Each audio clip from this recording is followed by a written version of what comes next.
1. They're a discussion between a college receptionist, Denise, and a student named VJ about learning a language. In the first part of the discussion, they are talking about the course VJ will study. First, you have some time to look at questions 1 to 7.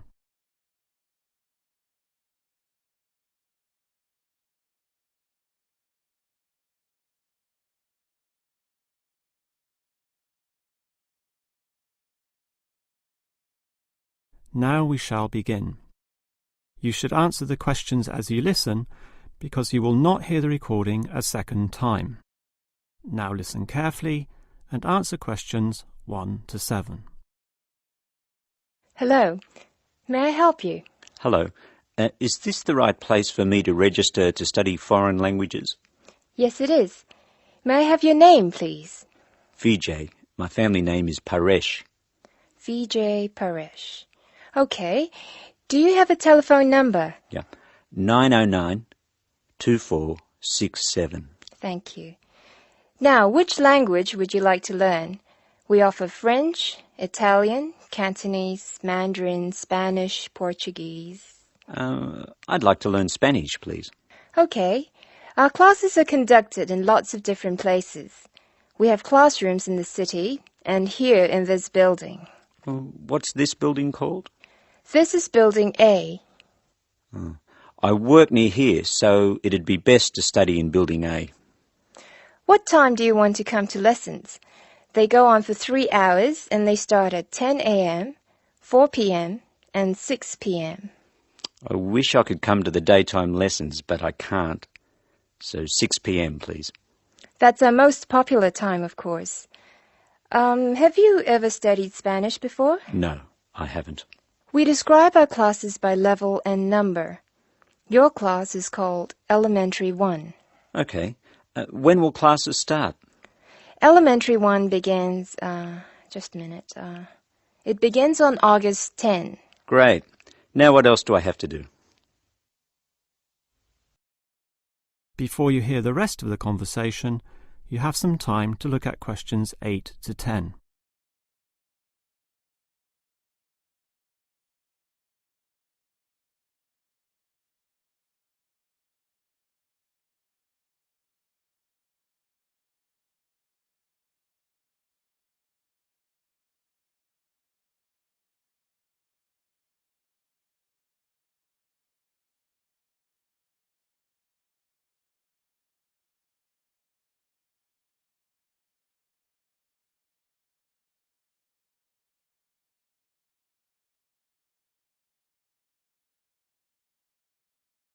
Now listen and answer questions 8 to 10. I'm sorry, Vijay. What were you saying? I wanted to know what else I had to do. Oh, of course. Please go to the building on the other side of Smith Street. I want you to go to the reception area first. It's just inside the door on the left as you enter from Smith Street. Give them this form. Okay. Do I pay my fees there? No, but the fees office is in the same building. Go past the escalators and you'll see a games shop. It's in the corner. The fees office is between the games shop and the toilets. Thanks. Where can I buy books? The bookshop is opposite the lifts. It's right next to the entrance from Robert Street. Your offices are spread out. Not as badly as they used to be. By the way, we offer very competitive overseas travel rates to our students. Oh, I'd like to look into that. Of course. The travel agency is at the Smith Street end of the building, in the corner next to the insurance office. Thank you very much. Bye.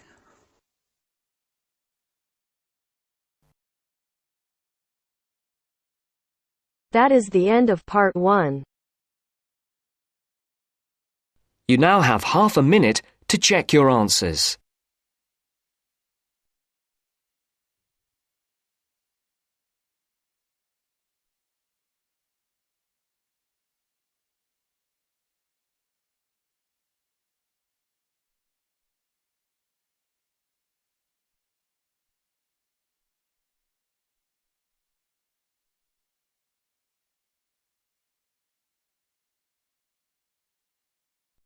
Now turns to Part 2.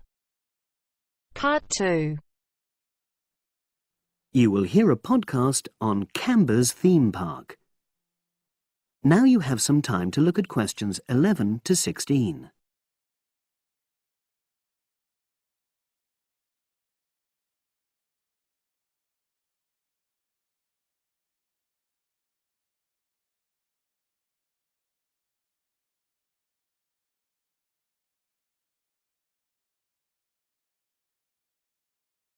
Now listen and answer questions 11 to 16.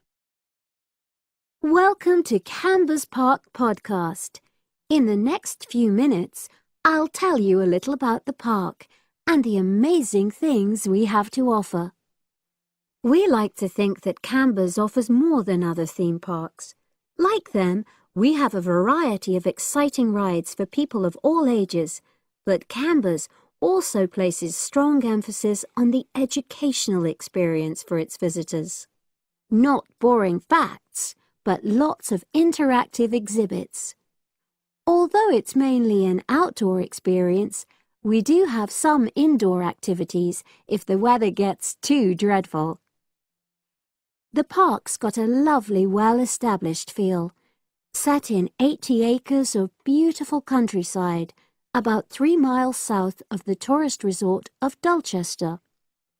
The park was set up in 1997 by the Canberra family, but then taken over by new owners in 2004, who have maintained the original vision of the Canberras. It has lots of old trees, hundreds of flower beds, and a gorgeous lake. Canberra's has over 45 different rides, exhibits and arcades. All but one of these is free once you've paid your entrance fee. We charge a small fee for our newest ride to reduce the length of the queues. You don't pay anything for parking. A family ticket for a family of 4 works out at about £8 per person, which is amazing value. Full details of current prices are shown on our website, along with full details of rides, etc., and directions for getting to us. We also have a number of special offers. For example, if you live locally, why not join our Adventurers Club, which entitles you to 50% off ticket prices all year round, and a special lane for all rides and exhibits, which means you don't have to wait to get into any part of the park. See the Offers tab on the website. We've recently added a number of new exhibits to the park, and we're particularly proud of our Future Farm Zone, which houses over 20 different species of animals, from chipmunks to dairy cows. The emphasis is on getting near to the animals. All of them can be petted, and you can buy food for feeding the animals. Many of our younger visitors say that this is the high point of their visit. And speaking of food, don't let the animals have all the fun. We have a total of 7 different catering outlets on the site. We're open 10 to 5:30 all year round, and cold drinks and snacks can be bought at any time during opening hours. And hot food is available most of the day in the Hungry Horse Cafe from 11 until 5. Just half an hour before closing time. Now you have some time to look at questions 17 to 20.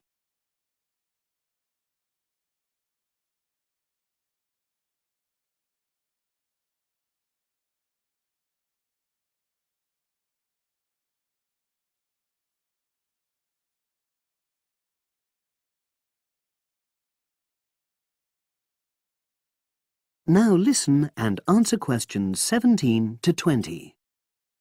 Now we want all our visitors to have an exciting time when they come to the park, but our first priority must be safety. Parents and guardians know their children's behaviour and capabilities, but here at the park we have set certain conditions for each of the rides to ensure that all visitors get the maximum enjoyment out of the experience and feel secure at all times. There are 4 major rides at the park. Our newest ride is the River Adventure, which is designed to reproduce the experience of whitewater rafting. No amount of protective clothing would make any difference, so only go on this ride if you're prepared to get wet. Children under 8 can go on this ride, but all under 16s must have an adult with them. Not all of our rides are designed for thrills and spills. Our Jungle Gym roller coaster is a gentler version of the classic Loop-the-Loop, specially created for whole family enjoyment, from the smallest children to elderly grandparents, suitable for all levels of disability and health conditions. Carriages have comfortable seating for up to 8 people with safety belts for each passenger, which must be worn at all times. Sit back and enjoy the scenery. One of the best established and most popular of Canberra's rides is the massive swoop slide. Whiz down the polished vertical slide 9 meters in height and scream to your heart's content. There are no age or height restrictions. Be careful though, you must have on long trousers so you won't get any speed burns. And then there's the famous Zip Go-Kart Stadium with 16 karts, 8 for single drivers and 8 for kids preferring to ride along with mum, dad or carer. Take part in high-speed races in our specially designed Formula 1 style karts, but no bumping other karts, please. All riders must be above 1.2 meters because they have to be able to reach the pedals, even in the shared karts. Full details of all safety features are available on our website at www.canberraspark.com. So come and make a day of it at Canberra's theme park.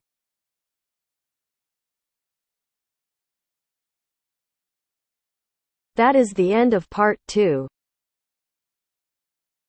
You now have half a minute to check your answers.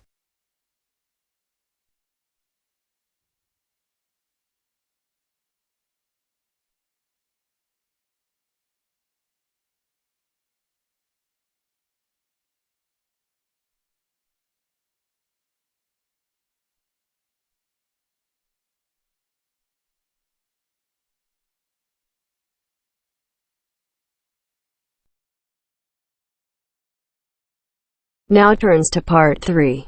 Part 3. You will hear a woman talking about a number of different beaches to a group of tourists. First, you have some time to look at questions 21 to 25.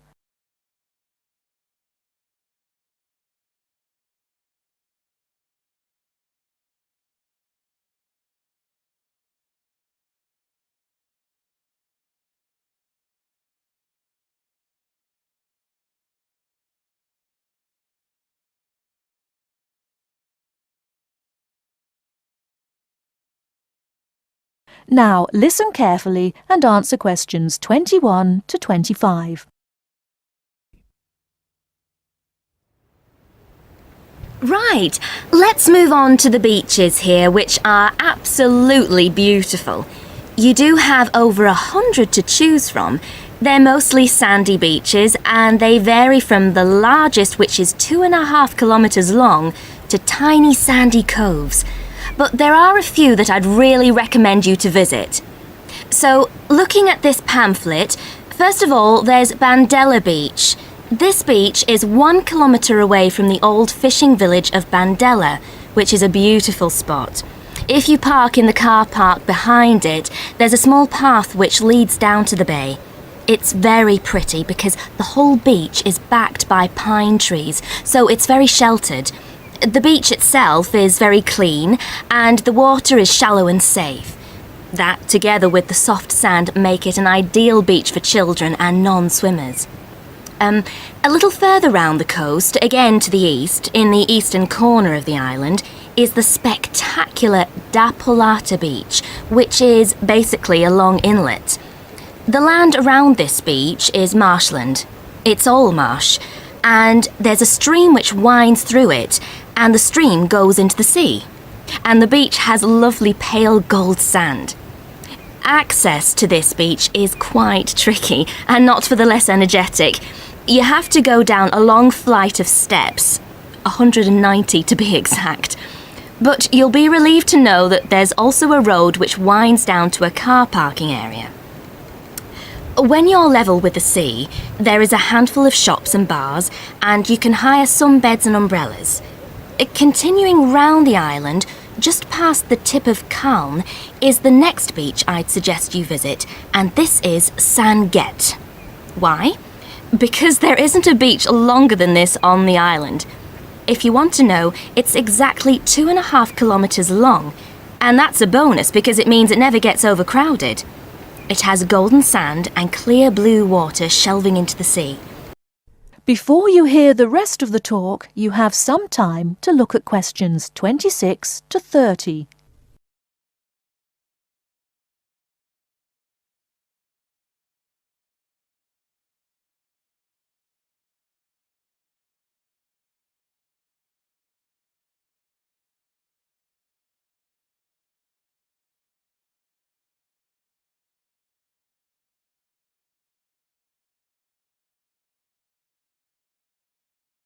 Now listen and answer questions 26 to 30.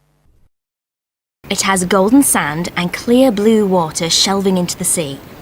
There are several beach restaurants to choose from, and water sports are available when the water is calm. But check first.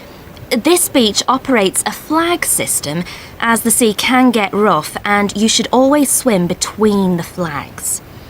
There's a large car park which gives you easy access to the eastern end of the beach, but the western end is much quieter and more wild, as it is harder to reach.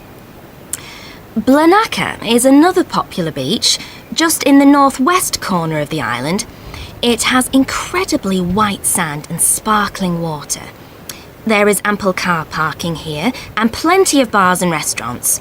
Blanaka has white cliffs all around it, and for those of you who'd like a little more to do than just lazing on the beach, there are caves here which you can explore in the cliffs, and you can also dive into the water from rock platforms along the side of the cove.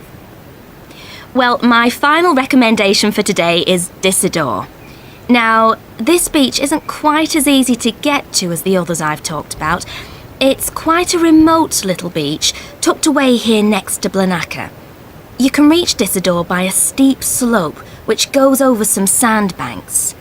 The beach itself is small and pretty, with reddish-coloured sand and some stony areas on its eastern side. Despite being quite small, the bathing is good, and you can also go fishing here from the rocks at either side. It's a good idea to take some food and drink with you if you decide to go here, as there's only one little bar which isn't always open. So, that should give you plenty of ideas to choose from over the next 2 weeks. And if you have any further questions...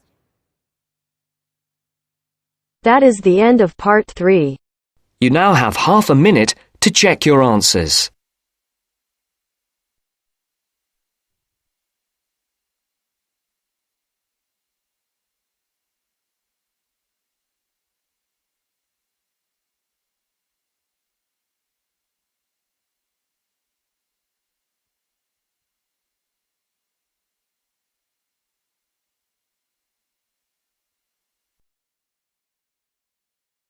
Now turns to part 4. Part 4. You will hear part of a lecture about a place called Kubapidi. Listen carefully and answer questions 31 to 36.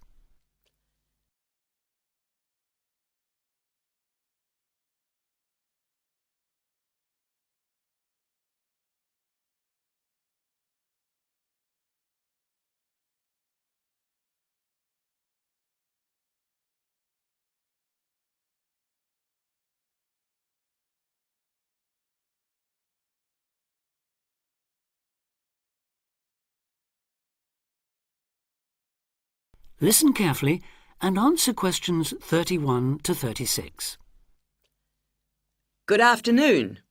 Today, we're continuing this series of talks on the development of the Australian outback with a look at Kubapidi, the desert town of opal mines and underground living, which lies 860 kilometres north of Adelaide and 690 south of Alice Springs. The inaccessibility, harsh climate and almost total lack of water made it a highly unlikely place for human habitation. But that all started to change in 1915 with the discovery there of opals, the precious stones which seem to change colour according to their surroundings. Settlements were established following the First World War, when soldiers returning from the trenches of France brought with them the techniques of living below ground in dugouts. The depression of the 1920s and 30s led to many prospectors leaving, but the town boomed again in the late 1940s when shallow new opal fields were discovered, and immigrants from Europe arrived in large numbers after the Second World War. It must be remembered, though, just how hostile conditions were. Daytime summer temperatures reached well over 50 degrees centigrade, winter nights were bitterly cold, and dense dust storms regularly blanketed the town. To cope with this, more and more people began living in disused mines and purpose-built subterranean houses, where the temperature remains at a comfortable 25 degrees all year round, so that eventually around 70% of the town's inhabitants had made their homes beneath the surface.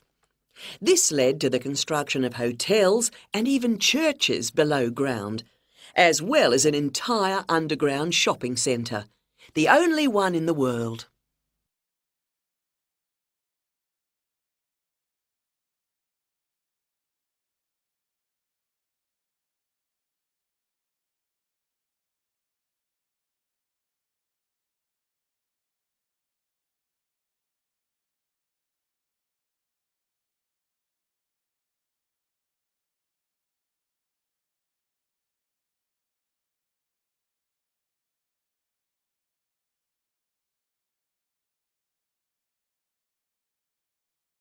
Now answer questions 37 to 40. Perhaps not surprisingly, this has now led to the emergence of a secondary industry, tourism. Increasing numbers of visitors come to see the tunnels and the caves with their ventilation shafts, the weird machines lying about in the town, and, just beyond it in the scorched red desert, the conical hills thrown up by the world's biggest opal mines. It's a logical stopping place for travellers too. The nearest town to Coober Pedy is Woomera, in the prohibited area once used for launching space rockets. But even that is an enormous distance away. Within the town itself, there are plenty of hotel rooms and a number of ethnic restaurants. Remember that Coober Pedy is one of the most multicultural places in Australia, with an estimated 45 nationalities represented, and its very own Opal Museum. A short distance from town, there's a section of the enormous barrier that runs thousands of kilometres across the country, the dingo fence, which is meant to keep these predatory wild dogs out of the sheep farming areas.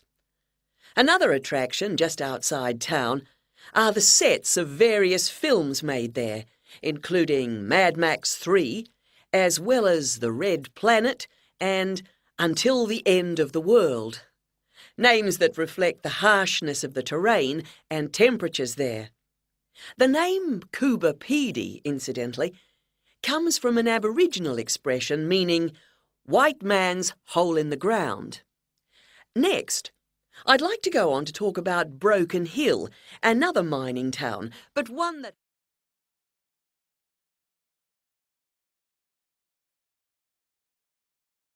That is the end of part 4. You now have half a minute to check your answers.